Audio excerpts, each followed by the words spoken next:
Riolo Terme, Casola Valsegno, Russi, Solarolo, Brisighella. È qui che operano i volontari della Protezione Civile del Veneto e in particolare a Solarolo e Brisighella c'è la Protezione Civile della provincia di Padova che ieri ha fatto partire la seconda colonna di aiuti uomini e mezzi, perché questa è la situazione, ma anche ora che almeno qui l'acqua sia ritirata c'è da spalare, smassare macerie, portare sicurezza laddove l'acqua è diventata una melma putrida e oleosa a causa degli sversamenti ed aiutare famiglie e imprese a ripartire.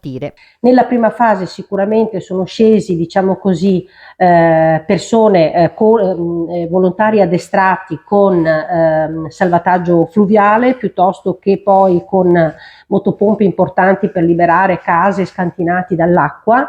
In questo momento sono giù, ieri è andato giù una parte del gruppo provinciale portando giù il Bobcat per liberare ancora da quelle che sono tutte ovviamente le macerie che l'acqua ha portato. Adesso gran parte delle case sono state liberate, i due comuni che sono diciamo stati interessati dall'attività dei nostri volontari, Solarolo e Brisighella, non ha più l'acqua sulle case, non hanno più l'acqua sulle case, però c'è poi l'intervento e oggi partono altri 21 volontari con moduli A e B, quindi antincendio boschivo, indispensabili per la pulizia, perché il fango che adesso si sta essiccando crea proprio dei problemi e quindi servono moduli specifici oltre alla pulizia manuale rappresentata appunto da volontari che devono fare anche questo tipo di attività. Sono stati giorni di lavoro incessante, ci raccontano i volontari che si sono turnati secondo le direttive della Protezione Civile emiliana che coordina anche gli aiuti.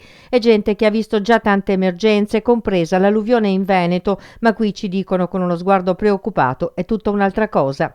La situazione lì è diversa, è molto molto più grave, è legata anche a un contesto non solo idraulico ma anche idrogeologico, per cui i nostri volontari sono impegnati sia nella zona collinare, che è diciamo, un ambito meno conosciuto, no? Da noi, anche se noi abbiamo i Colli Ugani, ma anche in pianura. E poi anche la vastità dei danni causati diciamo da questa alluvione è eccezionale.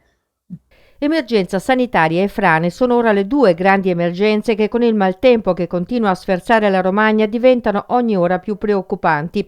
Maria Cristina Gazzin è il punto di riferimento in sala operativa, la preoccupazione per tante persone ancora sfollate e per tutti quelli che ancora aspettano aiuto è alta. E poi c'è l'aspetto sanitario. Nelle zone alluvionate mosche e zanzare sono già un problema ed anche i volontari si devono proteggere da una nuova emergenza più insidiosa e subdola che se non smette di piovere potrebbe diventare davvero un enorme problema da gestire.